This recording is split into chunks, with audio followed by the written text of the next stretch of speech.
Number 25. The tin box behind the stove. The savings account that no bank ever knew about.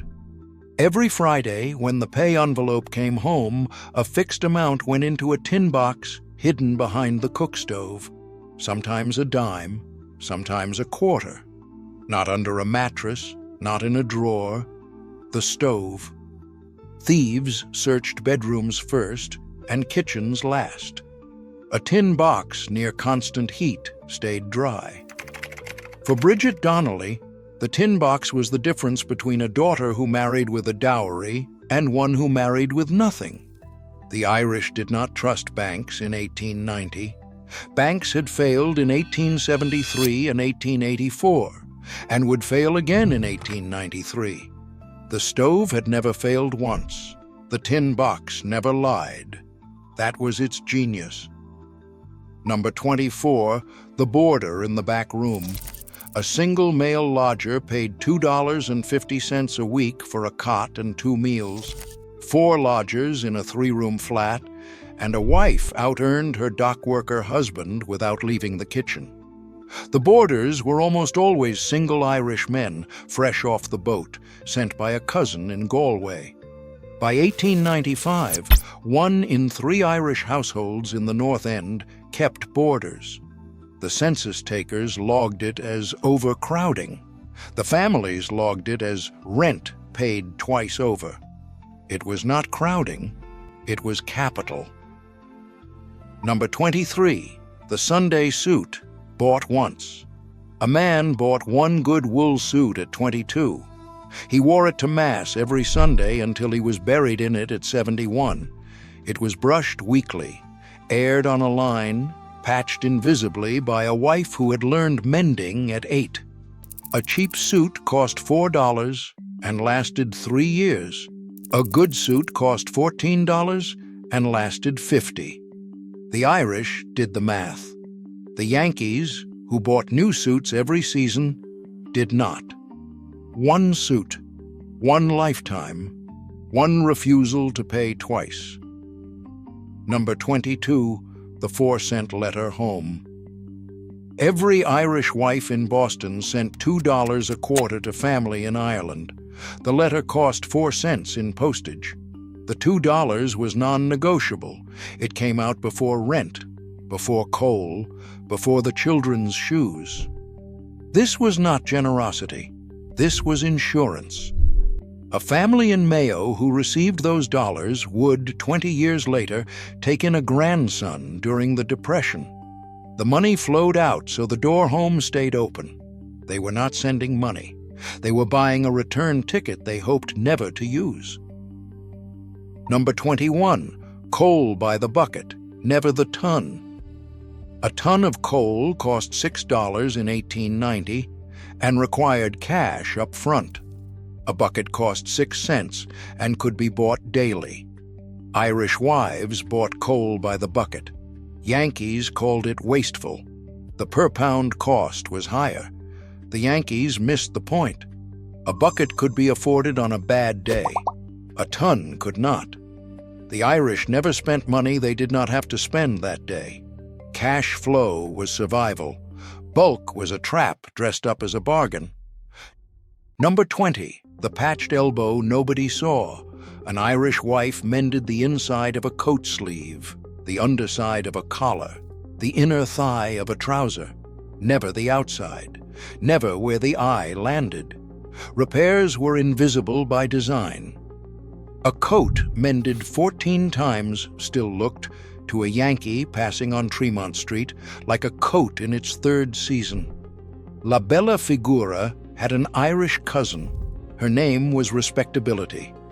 The mending was not vanity, it was camouflage. Number 19, the penny bank for every child. Every child over the age of 5 had a penny bank, usually a clay pig. A penny a week from chores, found coins, or birthday gifts went in. By age 16, that bank held $15, a year's rent in some neighborhoods. The point was never the money. The point was the wiring.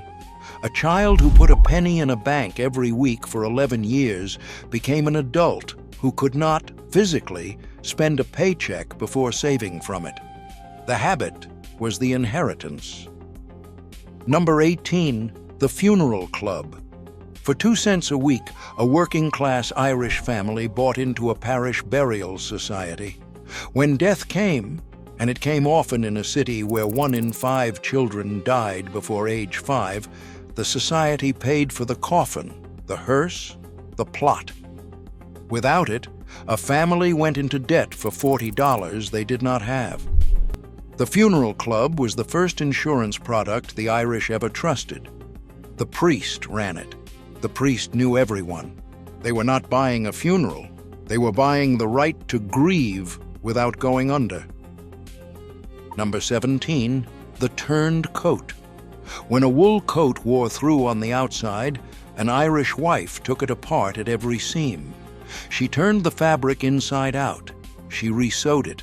The faded side became the lining.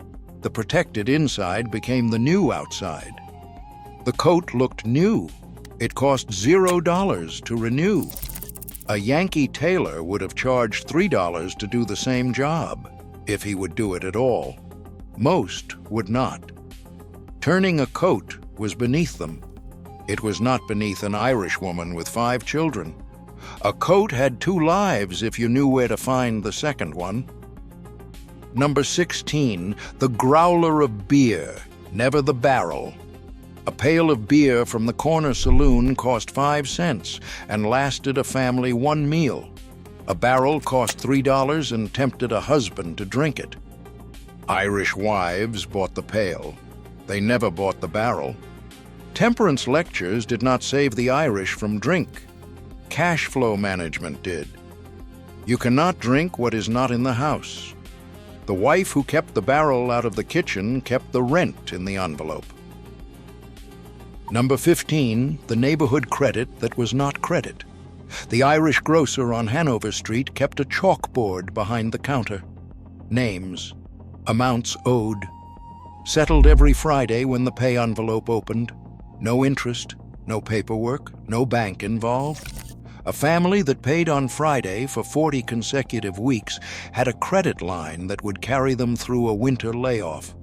Modern credit cards charge 18% for less trust. The Irish grocer charged nothing. He knew where you lived. He knew your priest. That was the collateral. Number 14, the shoes that belonged to the family. In a household of 7 children, there were not 7 pairs of shoes. There were 4. The shoes belonged to the family, not the child. The child who left the house first wore them. Indoors, everyone went barefoot. A pair of children's boots cost $1.10 and lasted 9 months on one child's feet. Rotated among 3, they lasted 3 years. The Yankees called it deprivation. The Irish called it arithmetic. There is something the histories of Boston almost never get right about the Irish women who ran these households. They had no vote, no property in their own name until 1879, and even after that, only with their husband's consent. The Catholic Church told them to obey. The Yankee City told them to be quiet. The pay envelope came home in their husband's hand, and what was inside was, by law, his. But the kitchen was hers. The tin box was hers. The decision about which child got the shoes, which boarder got the back room, which week the letter to Mayo would carry the extra $1, those decisions were hers, entirely. She ran a closed-loop economy in a language half the city did not respect. No education past age 12, no help from any institution, no margin for failure. She did not think of herself as a financial manager. She thought of herself as a mother. The two were the same job, and nobody told her that for another 100 years. We are telling her now, a century too late.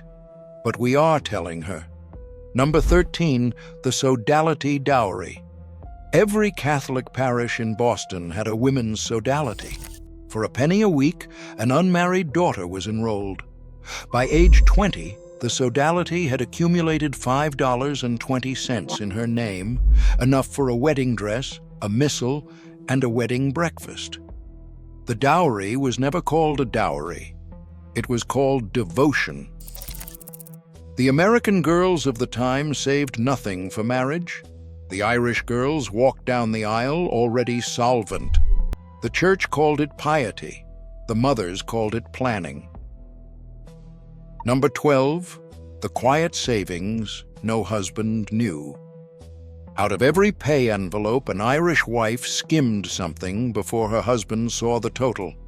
A nickel, a dime, sometimes a quarter. It went into a separate hiding place.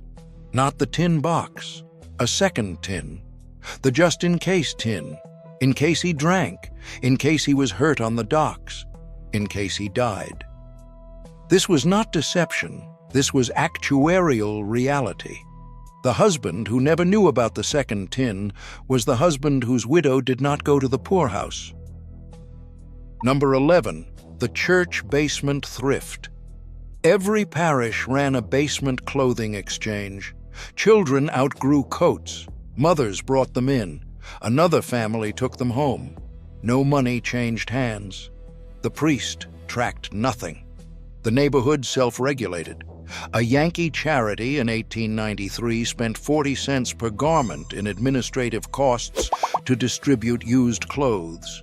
The Irish parish spent zero. The system worked because shame was the auditor. Take more than your family needs, and the whole neighborhood knew by Tuesday. Number 10, the garden behind the tenement. 3 feet of dirt between 2 tenement buildings planted with cabbage, potatoes, and a single row of turnips. 22 square feet of garden produced in a good year $4 worth of vegetables. Almost a month of food. The Yankees on Beacon Hill had lawns. The Irish on Battery March Street had food. Beauty was a luxury. Calories were not. There is a study that financial historians at Boston College published in 2017. They tracked Irish immigrant households in 3 Boston wards across the years 1880 to 1920. They expected to find what every Yankee newspaper of the period had assumed, that the Irish were poor managers of money. That prosperity came slowly to them, that the second and third generations clawed their way up despite the first. The data said the opposite. Number 9, the streetcar never taken. By 1920, Irish-American families in those 3 wards had home ownership rates higher than the native-born Yankee families on neighboring streets. They carried less debt. They had savings rates that exceeded the Boston average by nearly double. The researchers were stunned. The first generation had no English, no education, no legal protection, and yet, in 40 years, they had outsaved the families that had welcomed them with insults. The conclusion was a single sentence. The Irish did not become prosperous because America opened up to them. They became prosperous because their mothers had been running a hidden economy the whole time, and that economy was more disciplined than anything the Yankees had taught their own children. The data was there. It had always been there. Nobody had bothered to look. A streetcar cost 5 cents one way. A man who walked the 2 miles to the docks instead of riding saved 60 cents a week, $3 a month, $36 a year, half a month's wages. The walk took 40 minutes. The Irish dockworker walked. The Yankee clerk rode. 40 years later, the Irish dockworker's son owned the Yankee clerk's bank. The streetcar was not transportation. It was a tax on impatience. Number 8, the parish priest as banker. When an Irish family needed to send money home, they did not use a Yankee bank. They gave the cash to Father Murphy. He wrote a letter. The money arrived. No fees, no exchange rate, no paperwork. The priest moved more Irish remittance money in 1894 than the Boston banks did. It was not banking. It was a parallel financial system run on the honor of men in collars.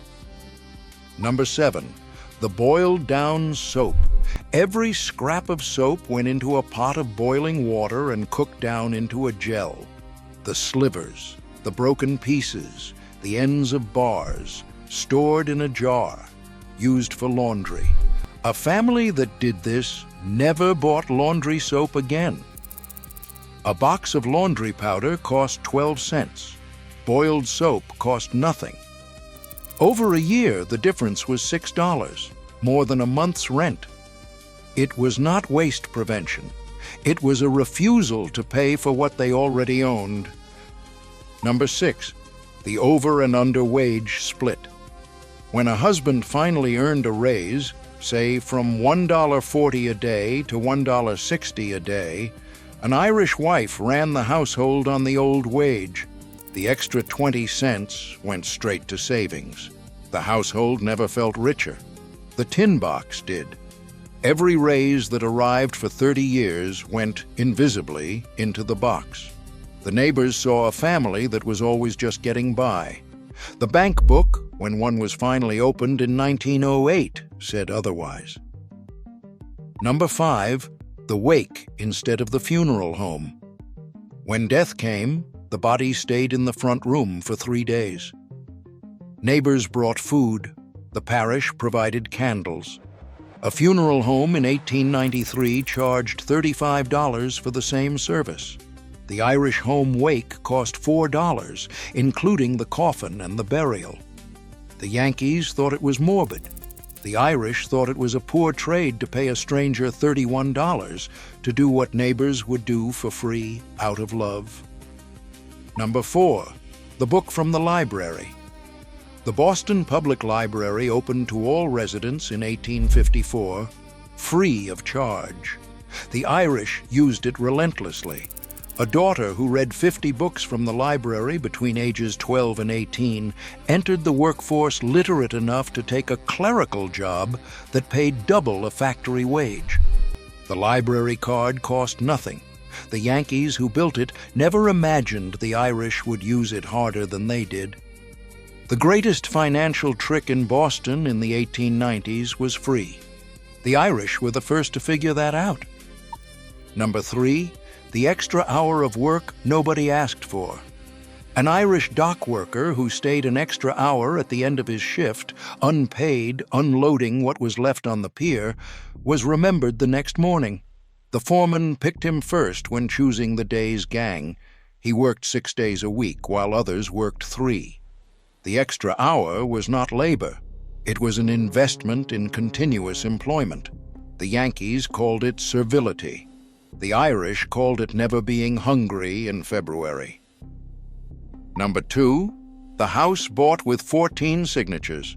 When an Irish family had saved $400 toward a $1,600 house in Dorchester, they did not go to a bank. They went to 13 other Irish families. They asked for $100 each, repaid at $5 a month with no interest. 14 signatures, one house, no Yankee bank involved. 5 years later, the loans were repaid and the house was owned outright. Then the family that owned the house lent $100 to the next family. This is how the Irish went from tenements to home ownership in a single generation. The Yankees were still trying to figure out how they did it. Number 1, spend nothing on what you can make, borrow, or do without. That was it, the whole rule. The one sentence every Irish grandmother in the 1890s in Boston drilled into every grandchild before that grandchild could read a price tag.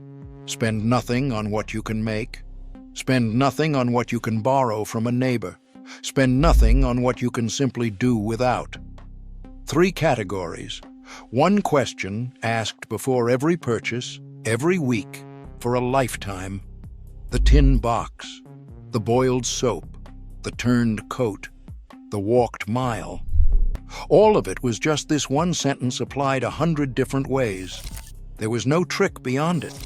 There was no system underneath it. There was only the question asked every single time, and the discipline to honor whatever answer came back. The Irish who carried that rule from Mayo to Boston turned a famine generation into a home-owning one in 40 years. The grandchildren who forgot it took out their first credit card in 1972 and have been paying interest ever since. What these 25 tricks share is not a culture, it is a posture, the refusal to be seen as needing anything. The Irish in the 1890s in Boston were watched by landlords, by charities, by Yankee neighbors waiting for proof that the Irish could not be trusted with their own affairs. So the Irish became invisible with money. They saved without showing it. They prospered without announcing it. They bought houses with 14 signatures because the alternative was to walk into a bank and be told no. We forget how recent this is.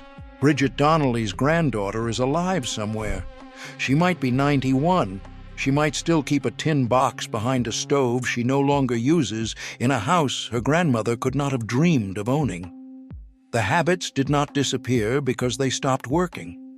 They disappeared because the grandchildren were finally allowed into the rooms where money was discussed openly, and they mistook the openness for sophistication. It was never sophistication. It was just permission. The Irish women of the 1890s in Boston did not need permission. They had a tin box, a turned coat, a rule that fit in one sentence, and they built on that the foundation of every Irish-American family that came after. In 1923, a Sicilian bricklayer's wife named Concetta lived in a two-room tenement on Mulberry Street with her husband, 4 children, and 2 boarding paesani.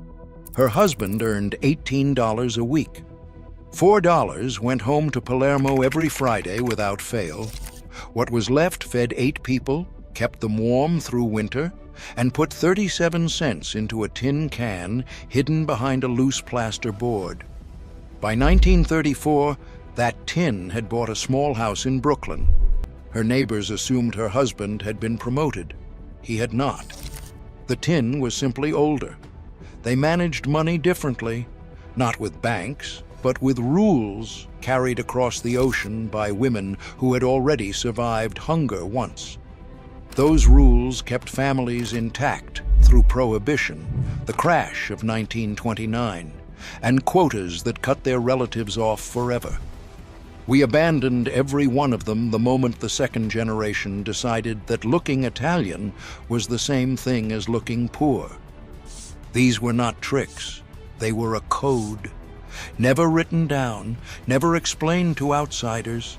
Number 18 cost less than a nickel and saved the average household more than $40 a year.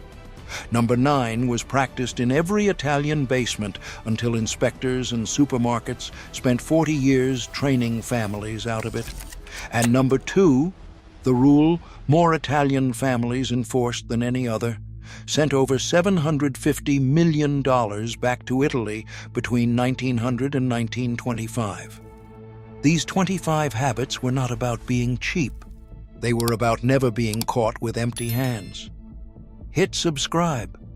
Let us count down the 25 secret frugal tricks Italian immigrant families used to survive in America. Number 25. The Sunday sauce that fed a week. A Calabrian mother in Newark stood at her stove every Sunday for 4 hours. She made one enormous pot of tomato sauce with onions, garlic, a neck bone, a pork rib, and 2 sausages on a good week. The pot fed her family of 7 from Sunday through Saturday. Pasta with sauce on Sunday, cold meat over bread on Monday, sauce and beans on Tuesday, soup with stale bread on Wednesday. The pot cost 31 cents in 1924, and it fed 7 people for 7 days. It was not a meal, it was a week. Number 24, the stale bread drawer. A bricklayer's wife in the North End of Boston kept a wooden drawer for nothing but stale bread. She soaked it in milk for meatballs. She crumbled it into pancotto. She toasted it with garlic for frizzelle. She ground it into breadcrumbs for cutlets. The drawer saved her family $14 a year. In Sicily, throwing bread away was an insult to the saints. Hard bread was an ingredient with a slower clock. Number 23. The boarder in the kitchen. A Neapolitan family on Elizabeth Street kept two single men from their village sleeping on the kitchen floor. Each paid $3 a week for floor space and 2 meals. Rent was $11 a month. The boarders covered every cent of it and contributed $14 beyond. By 1910, more than 40% of Italian families in Lower Manhattan kept at least one boarder. The empty floor was a wage. Number 22. The tin behind the plaster. A stonemason in South Philadelphia kept a tobacco tin wedged behind a loose section of plaster. Every Friday night, before anything else, he placed the coins from his pocket inside it. He never counted it. He never opened it. In 1934, when his daughter married, he pulled out the wall and found $237, 8 months of wages. It paid for the wedding, the feast, and a sewing machine. The crash of 1929 wiped out the formal accounts of millions. It did not touch a single tin behind a single wall. The bank could fail. The wall could not. Number 21. The garden behind the tenement. A Sicilian widow in Brooklyn turned a patch of dirt measuring 14 by 18 feet into a working farm. Tomatoes climbed strings nailed to the fence.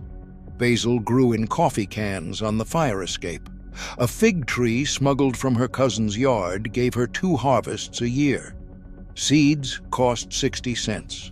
The yield replaced $52 in groceries between June and October.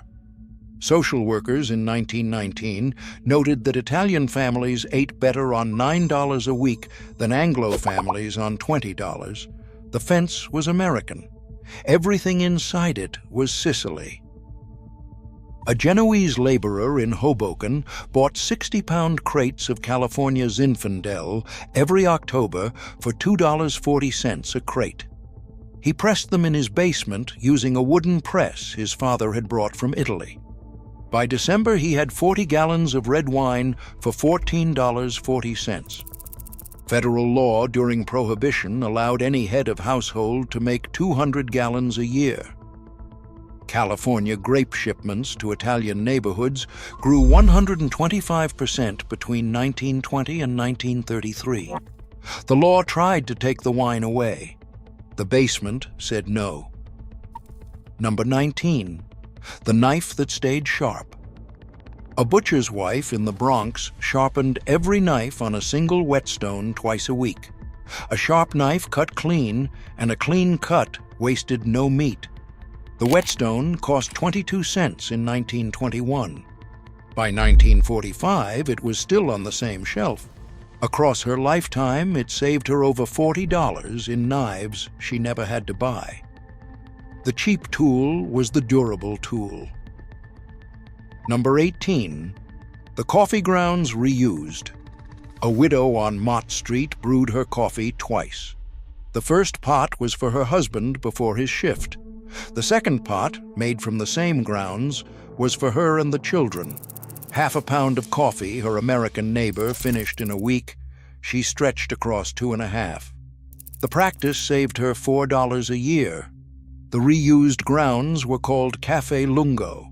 Italians had been drinking it for 2 centuries before American advertisers tried to shame them out of it.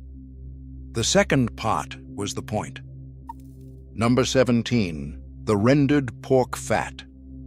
A Calabrian housewife in Pittsburgh bought a 5-pound slab of pork fatback every November for 31 cents. She rendered it slowly on the back of her stove. The result was 3-quart jars of strutto. Olive oil cost 48 cents a pound. Strutto cost 6 cents. The savings ran nearly $11 a winter. American doctors would later declare lard unhealthy. The grandmothers who cooked in it lived to 94. The cheap fat was the clean fat. Pattern break. In 1929, a Yale sociologist named Phyllis Williams spent 2 years among Italian families in New Haven. Italian families on factory wages of $14 to $22 a week were saving 19 to 31% of income. Native-born American families earning twice as much were saving less than 4%. Williams could not explain it through wages, education, or family size. The variable was culture. The Italian women were running a system the American women had never been taught. The study was published, ignored, and quietly buried. Number 16. The Patched Sheet. A seamstress in Providence kept her family of 6 in clean linen for 13 years on 3 sets of sheets. Every tier was darned. Every worn middle was cut out, and the strong sides were sewn together, turning the sheet, a skill she learned in Avellino at age 9. Dead sheets became dish rags. Dead dish rags became braided rugs. The savings amounted to $24. The torn sheet was not a tragedy. It was a project. Number 15. The salami hanging in the cellar. A Sicilian shoemaker in South Philadelphia bought a whole hog every January for $9. By February, his cellar held 38 pounds of cured salami, capicola, and soppressata hanging from oak beams. Cured meat at the corner store cost 38 cents a pound. His cost ran 24 cents. The savings ran $5.32. The cellar was the bank. The salami was the interest. Number 14. The Mended Shoe. A Neapolitan father in Brooklyn fixed every shoe his children outgrew before passing it down. He had been a shoemaker's apprentice in Naples. Leather scraps came free from a cobbler who owed his cousin a favor. Across 4 sons and 12 years, scraps and nails saved his family $58, 3 months of rent. By 1920, more than 80% of Italian-American men in New York had at least one repair skill learned from their fathers. The father with a hammer was paid twice, once when he earned, once when he kept. Number 13. The Trade Across the Hallway. 4 families in a single Mott Street tenement ran a quiet exchange that no inspector ever recorded. The Pellegrinos had a sewing machine. The Romanos had a bread oven. The Espositos had a cousin at the docks with damaged crates. The Marcassinis had a husband who could fix anything. Nothing changed hands for money. Each family reduced cash spending by $70 a year without earning a dollar more. The neighbor was infrastructure. Number 12. The Twice-Cooked Beans. A Calabrian widow in Pittsburgh's Hill District soaked 1 pound of dried cannellini every Sunday night.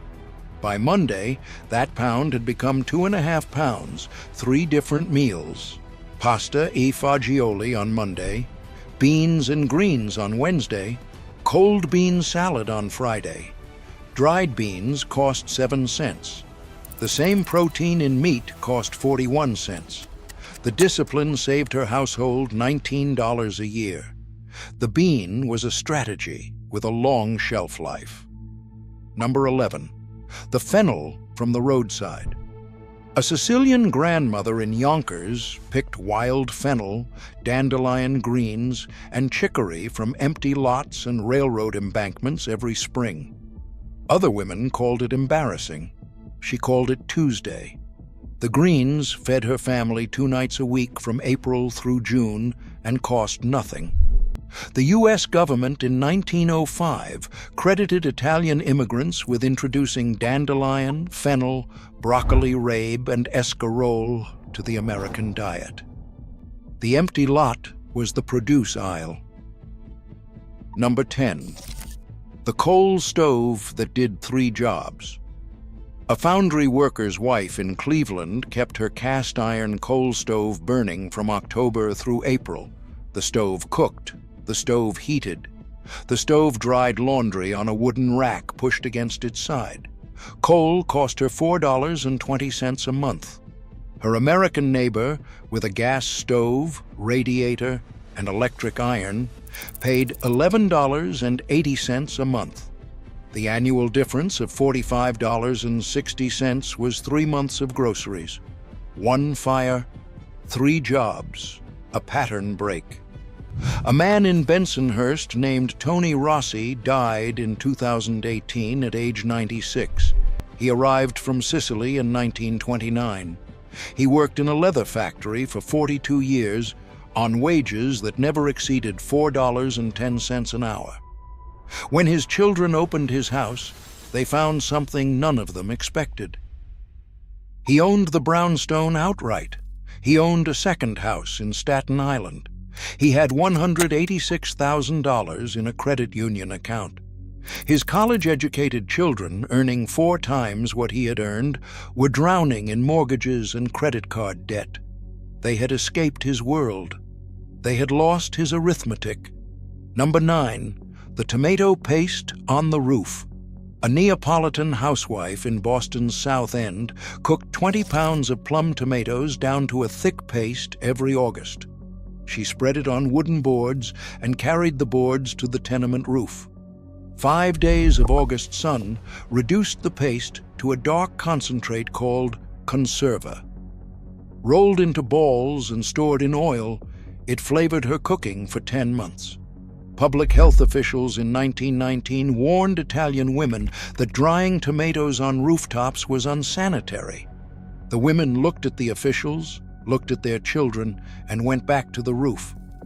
The August sun was free fuel. Number 8, the espresso pot, not the diner. A pipe fitter in Philadelphia carried his lunch and coffee to work every day for 41 years. Bread, cheese, salami, an apple in a tin pail. Coffee made before dawn in a Neapolitan flip pot. His co-workers ate at the diner.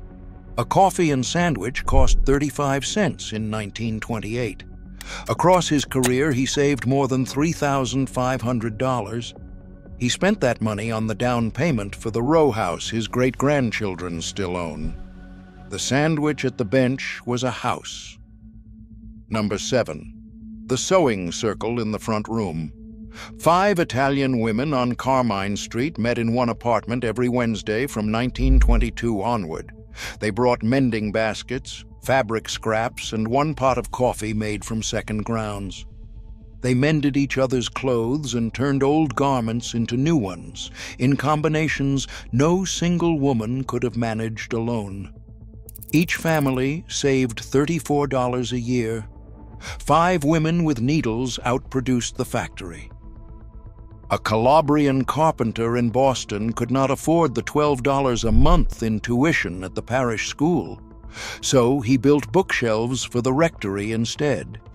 He repaired the priest's house. He replaced rotted window frames in the basement.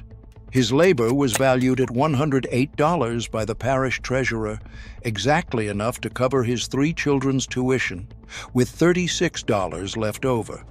The trade tuition arrangement was widespread in Italian Catholic parishes from 1900 through the 1950s. The skill was the tuition. Number 5, the boarder who stayed 12 years. A widow in Hoboken named Maria took in a single boarder in 1919, a Sicilian stonemason named Vito, who paid $4 a week for a parlor bed and 2 meals. Vito stayed 12 years. When he finally married and moved out in 1931, Maria had collected $2,496. The money paid the mortgage on her brownstone. The brownstone is still in her granddaughter's name. Statistics from 1920 record that 38% of widowed Italian women in major cities supported themselves primarily through boarder income. Maria did not need the government. She had a parlor and a paesano with a job. Number 4, the letter from Italy. A Sicilian father in Buffalo wrote 1 letter home every 2 weeks for 31 years. Inside each letter was a money order, never larger than $4, never smaller than $2. Across 31 years, the letters carried roughly $2,800 to his mother and unmarried sister. The money paid for medicine, his sister's dowry, and the small stone house his cousin still lives in.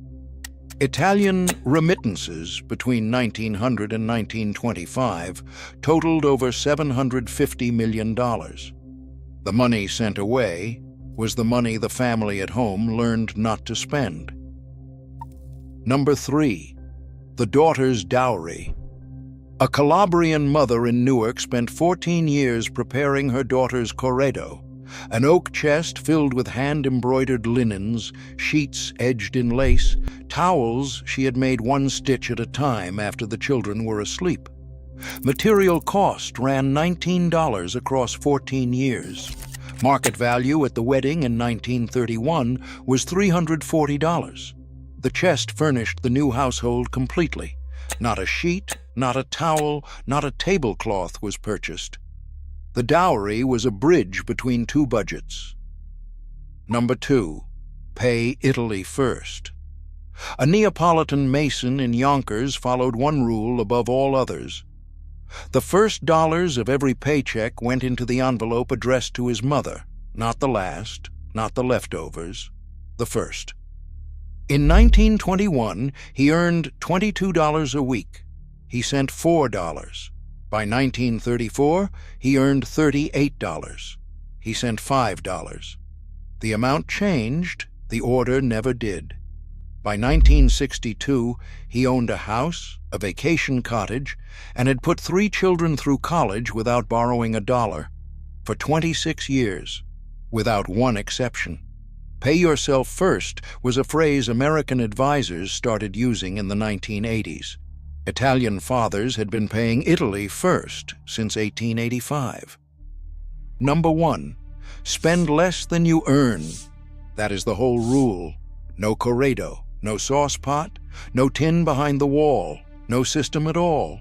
The unglamorous, unfashionable, unbreakable discipline of spending less than came in every week, every month, for decades, until the gap between earned and spent became the foundation of everything that followed. A paid-off house, a daughter sent to nursing school, a son who did not have to lay brick like his father. Concetta on Mulberry Street was not running 24 systems at once. She was practicing one with such fierce consistency that 24 others arranged themselves around it. She spent less than her husband earned, every week of every year for 16 years. The tin behind the plaster was simply the receipt. None of these habits required a degree, an advisor, or a bank. They required attention, the willingness to look at money honestly, without shame and without fantasy. The generation that crossed the ocean understood something modern America has spent 70 years trying to unlearn. That comfort is not the same as security. That convenience is not the same as freedom. That looking American was not the same as being unbreakable. The grandmothers in black on Mulberry Street did not look prosperous. They were prosperous in the only way that ever mattered. They could not be reached by hunger, by eviction, by the slow dread that settles into a family when the next month is already lost. These were not the habits of poor people. These were the habits of people who refused to be poor again. Concetta had crossed an ocean for the right to feed her children. She was not going to let an unwatched dollar take it back. The tin is still there, behind some plaster wall in some renovated building. The math has not changed. What you keep still matters more than what you earn. Unreachable. In 1908, a Lithuanian seamstress named Malka Bernstein lived in a third-floor walk-up at 97 Orchard Street in Manhattan's Lower East Side. Her husband finished collars in a Hester Street sweatshop for $9 a week. They had 4 children. They paid $10 a month in rent for 2 rooms. They put a nickel in the pushkay on the kitchen shelf every Friday before sundown. And on what remained, Malka fed 6 people on roughly 38 cents a day. Her children went to Cheddar in clean shirts. Her Shabbos table held a braided challah every single Friday for 31 years.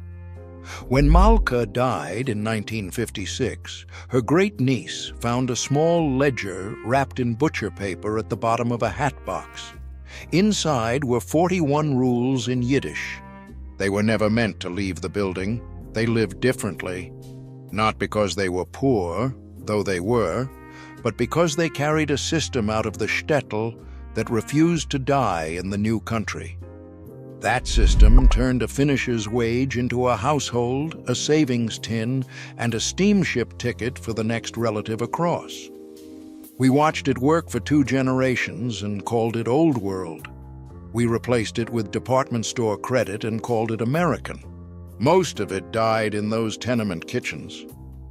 Number 17 cost the family nothing and added an estimated $42 a year to the household, more than 4 months of rent. Number 12 was so deeply guarded that Jewish daughters who married out of the neighborhood in the 1950s refused to teach it to their own children. And modern behavioral economists now say the principle behind it predicts wealth retention better than income itself.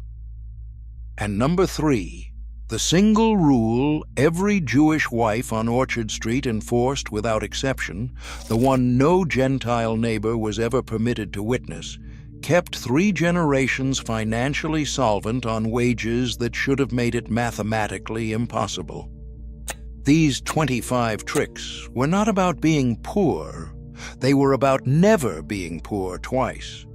They were the difference between a family that sent a son to City College and one that buried him in the garment trade. Hit that subscribe button. Let us count down the 25 forgotten money tricks Jewish families on the Lower East Side never shared with outsiders. Number 25. The Friday chicken that fed a week. A single chicken bought from the shoshe on Thursday evening for 22 cents became 7 meals. The breasts went to Shabbos dinner. The thighs went to Saturday lunch. The neck and feet became Sunday's soup. The schmaltz was rendered into a jar. The carcass simmered on Wednesday into a broth that carried Thursday's noodles.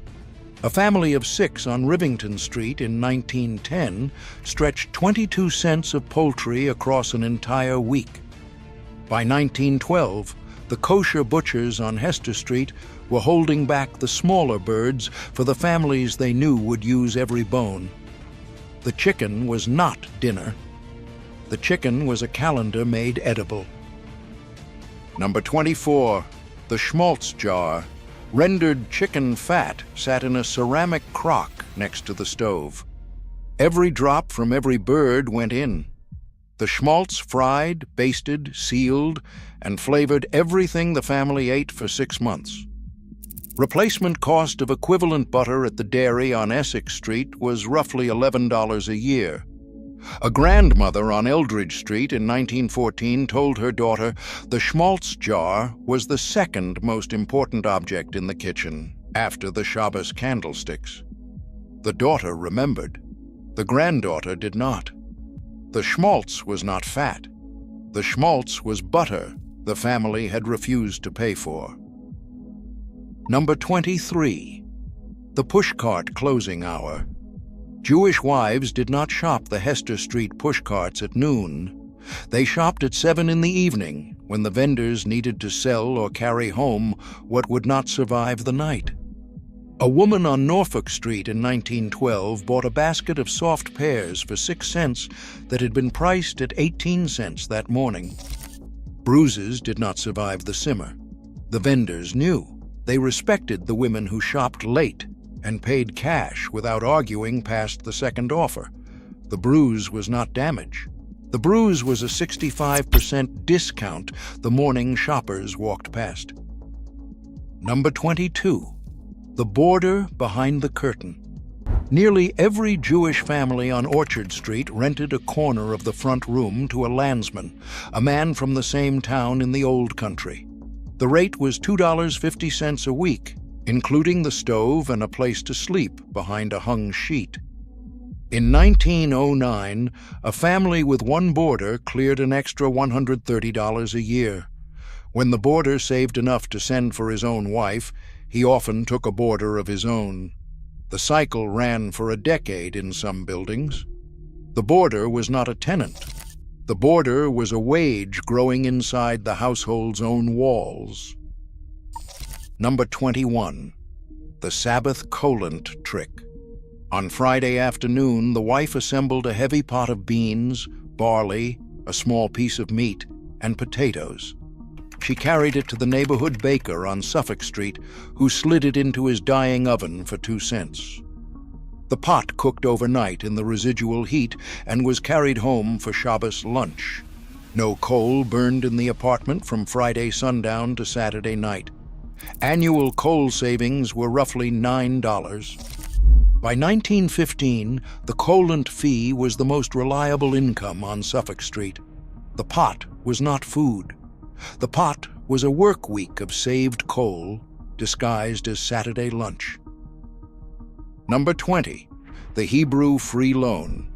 A family that needed $20 for a sewing machine, a pushcart license, or a doctor did not go to a bank. They went to the Hebrew Free Loan Society on 2nd Avenue. The loan was interest-free. The collateral was 2 signatures from neighbors. Repayment ran 50 cents a week.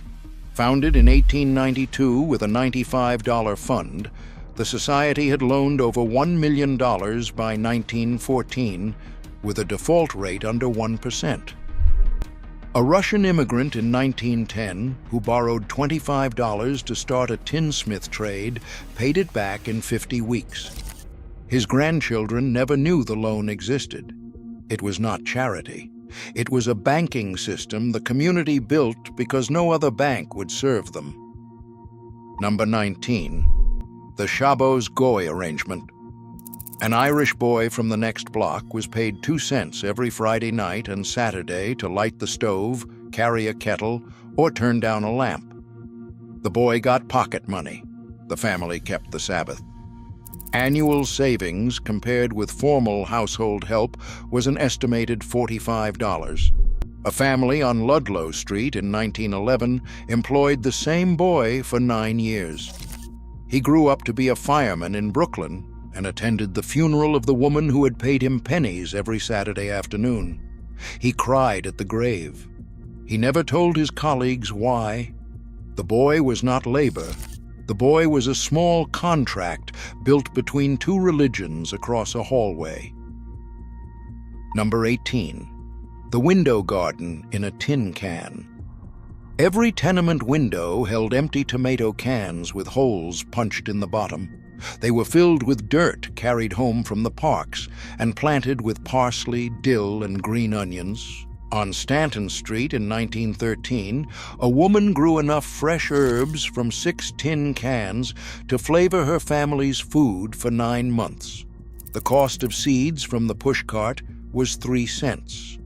Replacement at the grocer was an estimated $2.80 across the season. The cans were watered with potato water. Nothing in the kitchen had a single purpose. The can was not garbage.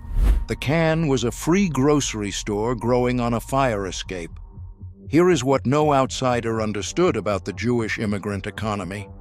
These women were not running households. They were running a 3-currency operation: American dollars for rent, kopecks sent home to Vilna or Minsk, and a 3rd currency no economist tracked, yichus, the social standing a family carried in the eyes of the shul. Yichus was not vanity. Yichus was working capital. A family with yichus could borrow a sewing machine, marry off a daughter to a respectable son-in-law, and place a child in a better cheder.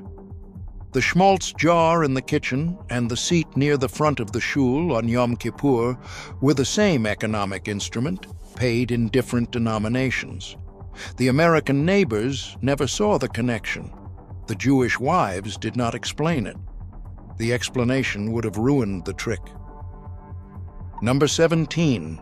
The tailor's remnant bag. Husbands who worked in the Hester Street sweatshops carried home cloth remnants the bosses would have thrown out. The wife turned them into children's clothing, dish rags, quilts, and the lining for next winter's coat. A finisher's wife on Allen Street in 1912 estimated remnant tailoring added $42 a year to the household, more than 4 months of rent. The bosses pretended not to notice. The wives pretended not to know that the bosses pretended. By 1914, the practice was so universal that some contractors began leaving a small pile of scraps by the door at quitting time. The scrap was not stolen. The scrap was a benefit the contract never mentioned. Number 16, the pushka on the shelf. A small tin charity box sat above the stove. Every Friday, before lighting the Shabbos candles, the wife dropped in a coin. The pushka was emptied twice a year and given to the synagogue's poor fund. Annual contribution, roughly $1.30. The pushki was not the donation. The pushki was the proof that the family had not yet fallen far enough to need someone else's pushka. A family on Hester Street in 1916 that gave to the pushki for 31 years drew on the same fund exactly once, during a typhoid quarantine in 1918. They paid it back over the next 4 years without being asked. The box was not charity. The box was an insurance policy, paid in pennies. Number 15, the garment piecework at night. After the husband returned from the sweatshop, the wife and her older daughters sewed buttons, finished hems, and tacked linings on garments brought home from the contractor. Piecework rates in 1910 ran half a cent per buttonhole, 2 cents per finished hem. A family that worked 3 hours a night together earned an extra $3 a week, roughly $156 a year. The children learned by watching. By age 10, a daughter could finish a sleeve. The table was not domestic. The table was a small business hidden in plain sight. A family that could afford it bought a permanent seat in the synagogue for $8 a year. The seat was not religious overhead. The seat was an asset. It established the family in the community, secured invitations to weddings where business contacts were made, and gave the husband a place to be seen by the men who hired apprentices and signed loan papers. A seat near the front of a Norfolk Street shul in 1913 was worth more to a tailor's son than a year of English lessons. The seat was not religion. The seat was a business card carved in wood. Number 13, the resoled shoe forever. Children's shoes were resoled by the cobbler on Ludlow Street and never replaced until the upper finally separated from the welt. The cobbler charged 20 cents per resole. New children's shoes cost $1.60. A family with 4 children saved roughly $18 across a school year. The shoes passed from sibling to sibling, then to a cousin, and sometimes to a landsman's child 2 blocks away. By the time a pair finally died, they had walked an estimated 600 miles through 3 children. The shoe was not the savings. The shoe was the cobbler being trusted with the family's arithmetic. Number 12, the invisible ledger. The wife kept the family's accounts in her head and in a small black book hidden in the drawer of the kitchen table. The husband never asked to see the book. He never knew what was in the savings tin. By tradition, stretching back to the shtetl, the wife handled the money. The husband studied, worked, prayed, and trusted.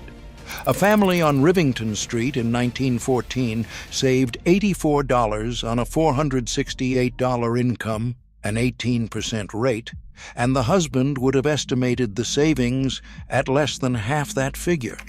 By the 1920s, settlement house workers on Henry Street recorded the same arrangement in nearly every Jewish household they visited. The ledger was not paperwork. The ledger was a marriage doing math in 2 separate rooms. Number 11, the daughter's earnings pool. When a daughter took a job in a sweatshop at 13, her wages did not belong to her. They belonged to the household. Every Friday, she handed her envelope to her mother, unopened. The mother returned 10 cents for the trolley and a movie, and the rest joined the family income. A family with 3 working daughters in 1915 added roughly $9 a week, $468 a year. That was a year of rent. The daughters did not resent the arrangement. They expected it. The envelope was not earnings. The envelope was a daughter buying her own future from the inside of her family.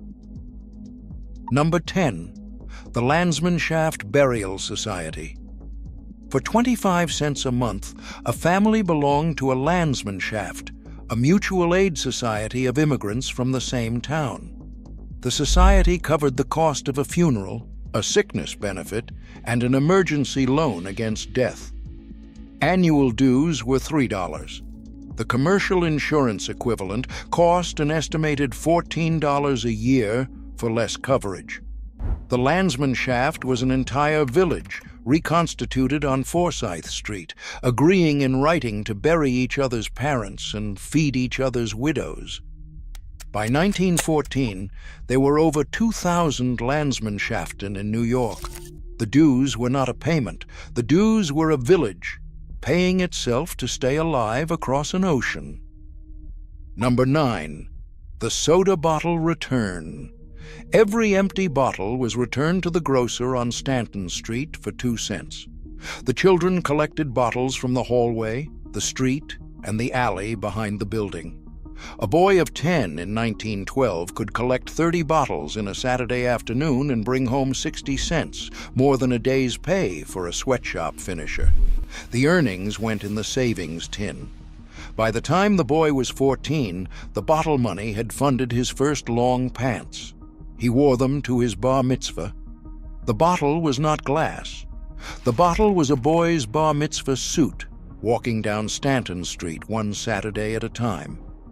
In 1912, the average Jewish immigrant family on the Lower East Side saved an estimated 17% of its income, roughly 3 times the national average for industrial workers. They earned $11 a week. They saved $1.87. By 1985, their grandchildren, living in Long Island, in Forest Hills, in Westchester, saved roughly 6% on incomes 30 times higher. The numbers had inverted. The income had multiplied. The discipline had quietly collapsed. The grandmothers who lived through both eras did not understand the change. They had inherited a working system and assumed the grandchildren would too. The grandchildren inherited the prosperity and lost the manual that built it. Number 8. The Cheater Fund. The Cheater Tin and Family Advancement. A separate tin existed for one purpose, paying the rabbi who taught the sons their letters and their prayers. A penny went in every weekday morning. The cheater fee in 1910 ran roughly 75 cents a month. The tin held it before the rabbi asked for it. A family on Eldridge Street in 1913 paid the cheater for 6 years without missing a single month. The son grew up to become a pharmacist. The pharmacist's son became a cardiologist. The cardiologist did not know the tin had ever existed. The tin was not religion. The tin was a chain of professions that started with a penny dropped in a can on Eldridge Street. Number 7. The Refused Department Store Credit. By 1920, the new uptown department stores were offering installment credit to Lower East Side families. The Jewish wives refused. They paid cash. A husband on Delancey Street in 1922 brought home a Macy's credit application. His wife burned it in the stove without speaking. She had watched her mother in Minsk lose a house to a moneylender in 1898. The lesson had crossed the ocean intact. By 1930, the families that had refused store credit owned their pushcarts and their tailoring shops. The families that had accepted it owned their furniture. It was not pride. It was a refusal that fit through Ellis Island and never wore out. Number 6. The Yom Kippur Reckoning. Once a year, on the eve of the Day of Atonement, the wife sat at the kitchen table and reviewed every expense of the past 12 months. Not for taxes, for atonement. Every wasted penny was a small sin against the household. A family on Rivington Street in 1916 cut its meat budget by 11% the year after the wife identified that she had been buying brisket twice in months, when once was enough. The reckoning was not piety. The reckoning was the household's annual board meeting. Number 5. The letter home with $1 inside. Every 2 weeks, a letter went back to the old country with a folded dollar bill inside. To a mother in Bialystok, to a sister in Odessa, to a cousin in Kishinev. The dollars went out before rent, before food. A family in 1910 sent roughly $26 a year to relatives in Eastern Europe. By 1914, Jewish remittances from New York were rebuilding Stettlach across the Pale of settlement and quietly funding the steamship tickets that brought the next wave of relatives across. The letter was not mail. The letter was the next generation of the family being purchased $1 at a time. Number 4. The husband's apprentice side trade. A finisher in a sweatshop was not only a finisher. In the evenings he repaired watches, sharpened scissors, or hand-stitched custom shirts for neighbors. The wife brokered the work without telling the husband what she charged. A family on Norfolk Street in 1913 added an estimated $42 a year from the husband's evening side trade. The husband thought he was helping neighbors. He was. He was also funding the dowry tin in the cupboard he did not open. The side trade was not a favor. The side trade was a second income, hidden inside the language of friendship. Number 3. The invisible wealth rule. No Jewish family on Orchard Street displayed money. The prosperous tailor wore the same hat as the struggling presser. The wife of a man who had saved $800 wore a wool shawl she had owned for 11 years. A grandmother on Forsyth Street in 1918 taught her granddaughter the rule in a single Yiddish phrase, "As men hot, will men. If they see, they will want." Visible wealth invited the landlord's raised rent. The contractors cut to piecework rates. The Shadchen's inflated matchmaking fee. The Ganef watching from the corner. A grandmother on Forsyth Street died in 1958 with $19,000 in a passbook account none of her neighbors knew existed. Her funeral was paid in cash from a coffee tin in the pantry. It was not modesty. It was a fortress built out of the appearance of poverty. Number 2. The mother's black book. Before a daughter married, her mother handed her a small black book wrapped in cloth. Inside, in the mother's handwriting, were the rules. How to keep the schmaltz jar. How to read the kosher butcher's eyes when he weighed the meat. How to time the pushcart at 7. How to send the dollar home without telling the husband what the household had given up that week. How to defend the gap. The book was the inheritance.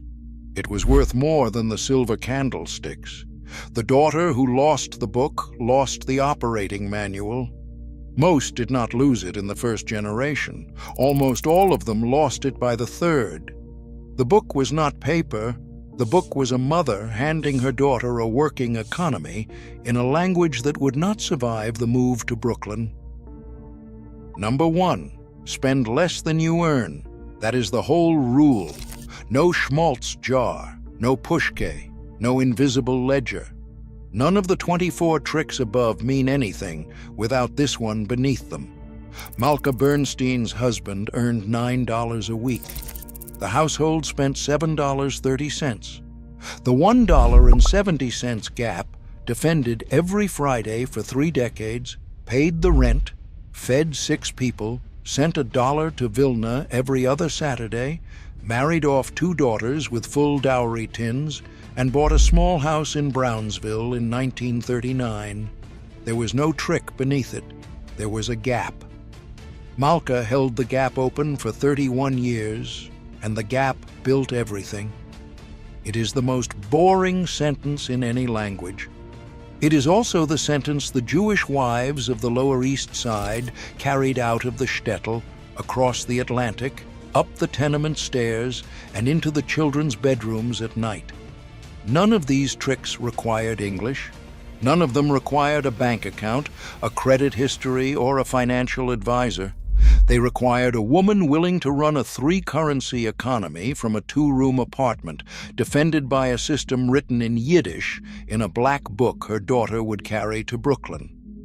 The Jewish wives of the Lower East Side were not frugal. They were strategists who had already survived pogroms, conscription, and the steerage hold of a North German Lloyd steamer.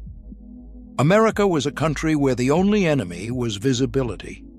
They handled it the way they had handled every enemy before, quietly, in the kitchen, on the back of a piece of butcher paper, with a coin dropped in a tin above the stove. We called them Old World. They were not. The tricks died in attics in Long Island and Westchester. The math did not. The math is still waiting in a black book wrapped in cloth, on a shelf above a stove that no longer burns coal, for anyone willing to do what Malka Bernstein did at the kitchen table on a Friday night in 1908. Count the money, set aside the gap, and refuse for 31 years to let it close. In 1883, a Pennsylvania German farmer named Jacob Hess worked 47 acres of clay loam outside Leititz in Lancaster County. His wife Anna kept the books. Their cash income that year was $312. They raised 7 children, paid the property tax in full, tithed to the Moravian Church, and added $58 to a tin buried under the floorboards of the spring house. Jacob never set foot in a bank. He outlived 3 of them. When Anna died in 1921, her great-granddaughter found a leather ledger in a flour bin in the cellar. Inside, written in Pennsylvania Dutch, were 39 rules. The bankers in Reading had spent 20 years trying to get inside that ledger. They never did. They lived differently. Not because they were poor, they were not, but because they carried a kitchen table economics across the Atlantic that the American banking system could not touch. The panic of 1873 had wiped out neighbors who trusted paper. The Hess family did not. Their money sat in tins, in livestock, in stored grain, in barter ledgers kept between farms. The banks in Lancaster and Reading watched millions of dollars in farm income move every harvest and never once touch a vault. We inherited their land. We did not inherit the ledger. Number 19 cost nothing, and was the single practice that bank examiners in Harrisburg complained about in writing as late as 1891. Number 11 was so effective at hiding wealth from tax assessors that modern economists studying rural informal economies still cannot measure its scale. And number 3, the rule every Pennsylvania German farm wife enforced before her daughter was permitted to marry, kept 4 generations debt-free on land so rocky the English settlers had passed it over. These 25 tricks were not about being thrifty. They were about never owing a banker a dollar. They were a quiet, generational refusal passed down in a language the loan officers could not read. Hit that subscribe button. Let us count down the 25 secret penny-stretching tricks old German farming families used in the 1880s in Pennsylvania that banks tried to stop. Number 25. The buried tin. Cash savings did not sit in banks. They sat in tin canisters sealed with beeswax, buried beneath spring houses and cellar steps. A farmer near Ephrata in 1884 kept $186 across 3 tins on his property. The panic of 1873 had taught the lesson.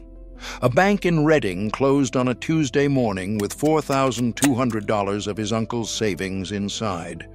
The uncle never recovered. By 1890, the Lancaster County treasurer estimated more cash was buried in Pennsylvania German farmyards than was held on deposit in any 3 local banks combined. The tin was not hiding. The tin was a vault the bankers could not foreclose. Number 24. The barter ledger between farms. Neighbors traded labor, eggs, butter, and harvest help without exchanging a single coin. The accounts settled twice a year at spring planting and fall slaughter. A farm wife in Berks County in 1885 estimated her ledger handled $80 of value annually with no cash changing hands. For a widow whose husband had died in a barn collapse in 1881, the barter ledger was the only thing standing between her family and the county poor farm. The ledger had its own moral weight. To default on the ledger was worse than defaulting on a bank. The ledger was not paperwork. The ledger was an entire economy running underneath the dollar. Number 23. The hog killed in November. Every farm slaughtered 1 hog per family member each November. The meat was smoked, salted, sausaged, and packed in crocks of lard. A family of 9 in Lebanon County in 1882 preserved roughly 1,800 pounds of pork in a single weekend. The store-bought equivalent was $54. A grandfather near Myerstown taught his grandsons the 4 cuts of a hog before he taught them to read English. He said meat could keep a family alive in any year. English was for the years that already were. The hog was not livestock. The hog was a year of dinners walking on 4 legs. Number 22. The apple schnitz on the string. Apples were peeled, cored, sliced thin, and threaded on strings hung from the rafters to dry. A bushel of windfall apples worth 12 cents became schnitz worth $1.40 by January. A grandmother near Strasburg in 1886 hung 14 strings across her summer kitchen every September. Her granddaughters peeled apples for 3 days straight, their thumbs raw from the paring knife. The Pennsylvania Dutch did not plan 1 winter ahead. They planned 2. The apple was not fruit. The apple was a winter wage hanging from the ceiling. Number 21. The sauerkraut crock, a 30-gallon stoneware crock of cabbage, salt, and thyme fed a family from October until April. The cost of cabbage was 40 cents. Salt was 8 cents. Replacement vegetables at the country store were an estimated $9. A wife near Mannheim made her sauerkraut on the same day every year for 41 years, the first Saturday after the first hard frost. Her daughter remembered the smell of fermenting cabbage as the smell of the family being safe for another winter. The crock was not a vegetable. The crock was how a family survived winter without entering a store. Wives drove a wagon to the Reading Farmers Market every Saturday before dawn. They sold butter, eggs, schmierkäse, and dried herbs. Cash earnings were $2 to $4 a week. The money went into the tin before the husband saw it. A farmer's wife near Kutztown in 1887 added $124 to the household in a single year through Saturday market alone. By Pennsylvania German tradition, the market stall belonged to the wife. The husband drove the wagon and waited. The market was not selling. The market was a separate income the husband never had to manage. Number 19, the mill toll trade. The miller at Conestoga ground a farmer's wheat in exchange for a portion of the flour, usually 1/10. No cash crossed the counter. A family in 1885 ground 40 bushels a year and paid an effective $34 of milling cost in grain, not money. Bank examiners in Harrisburg called the mill toll a primitive impediment to monetary circulation in an 1891 report. The farmers called it Tuesday. The arrangement outlasted 4 currencies, 3 wars, and every banker who tried to convert it. The toll was not payment. The toll was the dollar economy being politely declined at the millhouse door. Number 18. The coffee mill on the wall. Coffee beans were bought green and roasted at home in a cast-iron pan. A pound of green beans cost 14 cents. Pre-roasted coffee cost 28 cents. A wife near Lebanon in 1884 turned the grinder crank every morning at 5 in the morning before waking her husband. She did not consider it work. She considered it the sound of the day beginning, the way her mother's day had begun in a stone farmhouse outside Mannheim in the Palatinate. The pan was not cooking. The pan was a grocery bill cut in half by patience. Number 17. The woodlot inheritance. Every German farm kept a managed woodlot, 5 to 10 acres of oak, hickory, and chestnut. The lot supplied fuel, fence rails, tool handles, and building timber. A family near Ephrata in 1885 estimated their woodlot supplied $42 a year in fuel and lumber. The Pennsylvania Dutch managed their lots on a 30-year rotation. A farmer cut wood his grandfather had planted, and planted wood his grandson would cut. The trees were not scenery. The trees were a savings account that grew interest in the form of more trees. Here is what the bankers in Reading and Lancaster could never write in their reports. The Pennsylvania Dutch were not poor. They were rich in everything the banks could not measure. A Hess family inventory from 1886 listed 47 acres, 2 horses, 4 milk cows, 11 hogs, 38 chickens, a smokehouse full of cured meat, a cellar full of preserves, a woodlot, and a $58 tin under the spring house. Total cash on hand was $11. By every banker's measure, the family was almost destitute. By every reasonable measure, they could have survived a 5-year depression without missing a meal. The banks needed cash to circulate in order to charge interest. The Pennsylvania Germans had built a parallel economy where cash was the last resort. Number 16. The hex sign on the barn. The painted stars on a German bank barn were not decoration. They were the equivalent of a credit report painted on wood. A farm with a well-maintained hex sign showed solvency. A neighbor would extend barter credit to a farm with fresh paint, and he would refuse it to a farm without it. A young farmer near Ole in 1887 mortgaged a milk cow to pay for new paint after his barn star faded. The paint was not art. The paint was a credit score visible from the road. Number 15.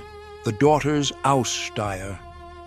Before a daughter married, her mother filled a hope chest with linens, quilts, kitchen tools, and preserved goods accumulated since the girl turned 8.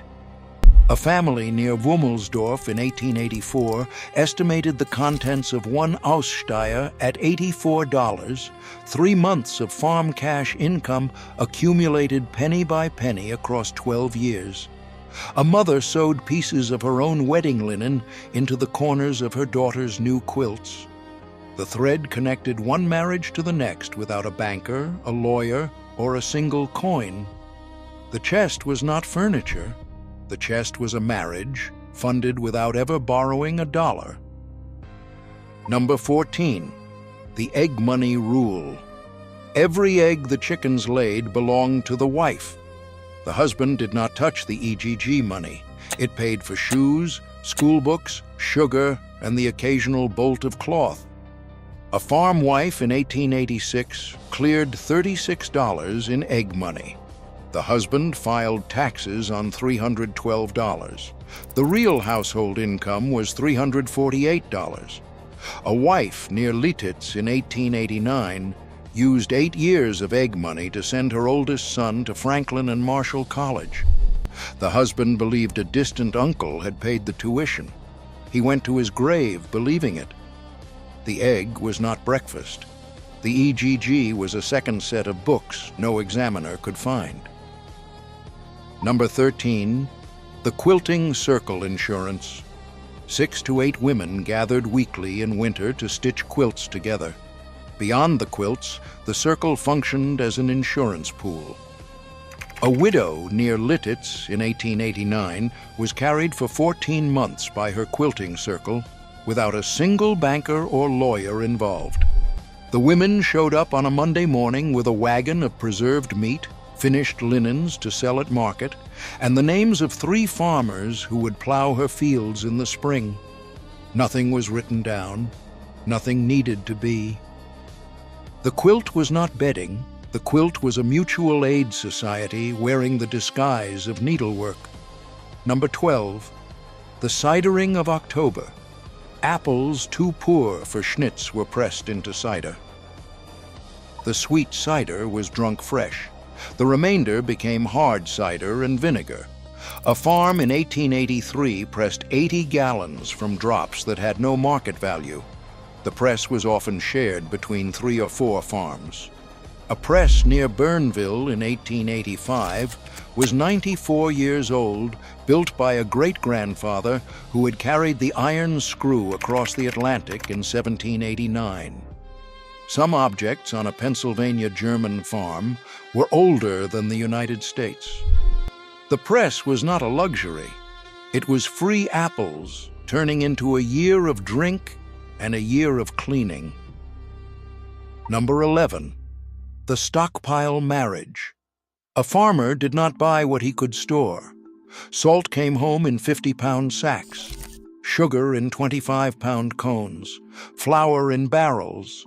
Buying in bulk twice a year cut the per-pound cost by 22%. A wife near Mooresville in 1884 was once snowed in for 26 days.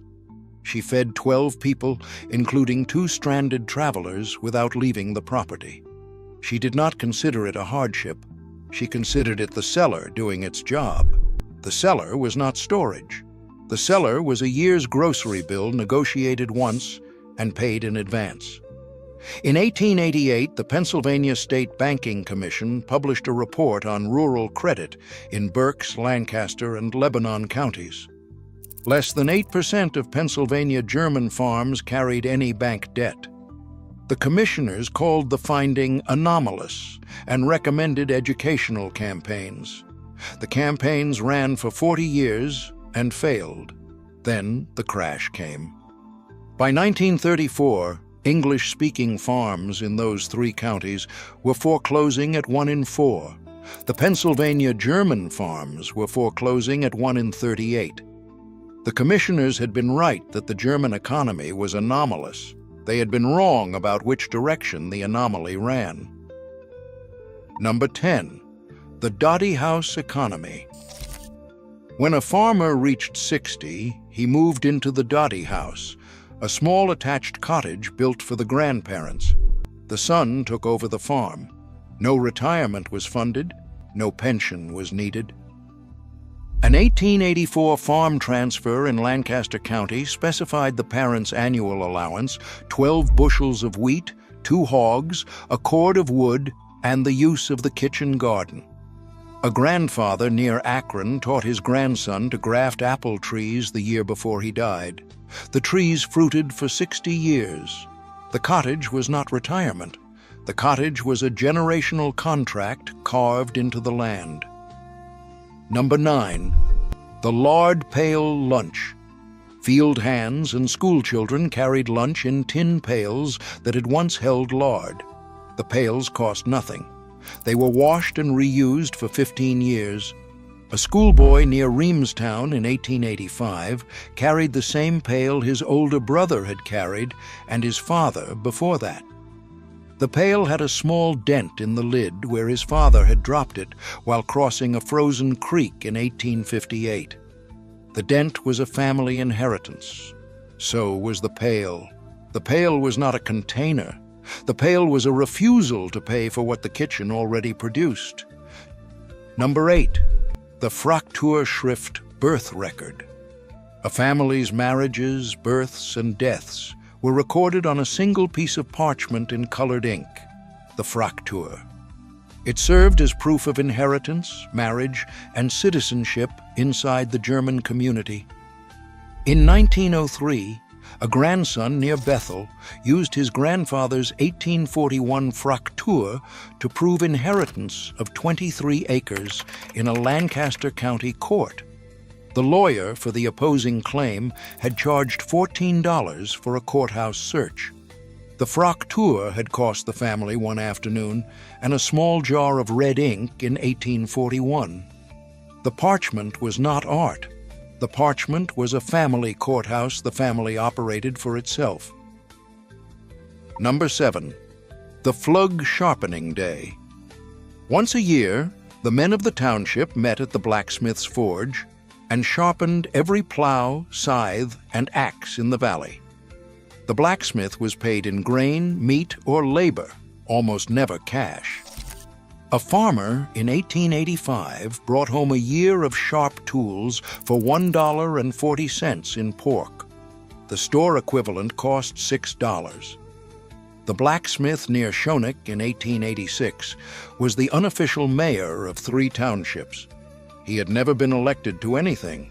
His forge had elected him. The forge was not labor. The forge was a township taking care of its iron without involving a dollar. Number 6. The Sunday Suit Forever. A Pennsylvania German man owned one Sunday suit. He wore it to church, to weddings, to funerals, and on the day he was buried. A farmer near Lititz in 1883 was buried in 1919 in the same coat he had been married in.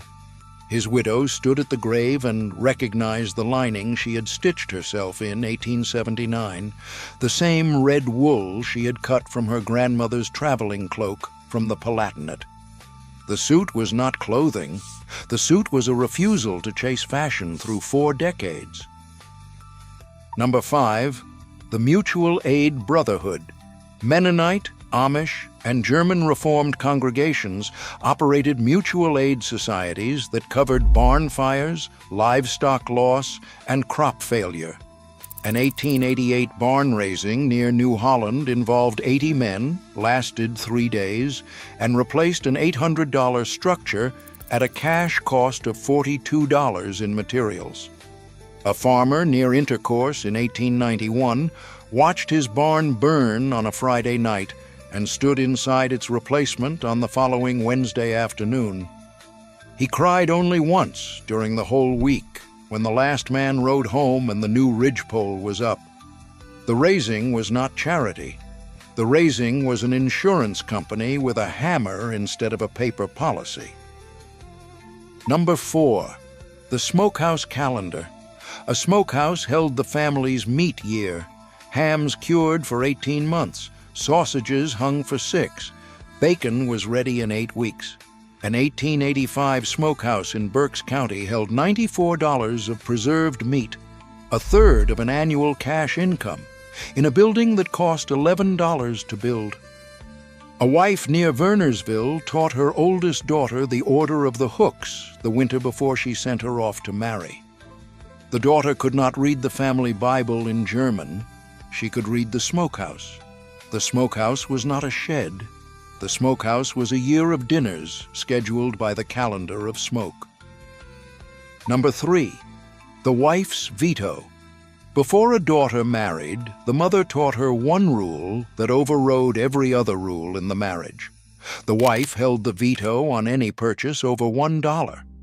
An 1886 farm wife near Mannheim refused her husband's request to buy a new harness for $4.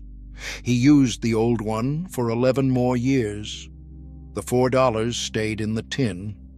The tin paid the property tax in 1893 when the harvest failed and 3 neighboring farms went to the sheriff's auction. The husband never told his wife she had been right. He did not have to. It was not control. It was a fortress with 2 locks and 1 key. Number 2. The Black Ledger. Anna Hess kept a leather book in the flour bin. Inside, in Pennsylvania Dutch, she recorded every cash transaction the household made. The husband never opened it.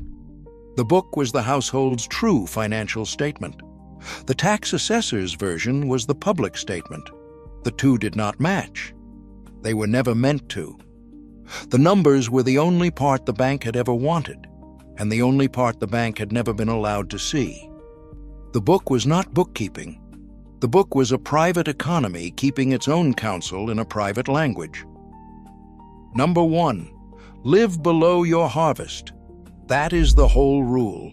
No tin, no ledger, no Aussteier. None of the 24 tricks above mean anything without the one beneath them. Jakob Hess earned $312 in cash in 1883. The household spent $254.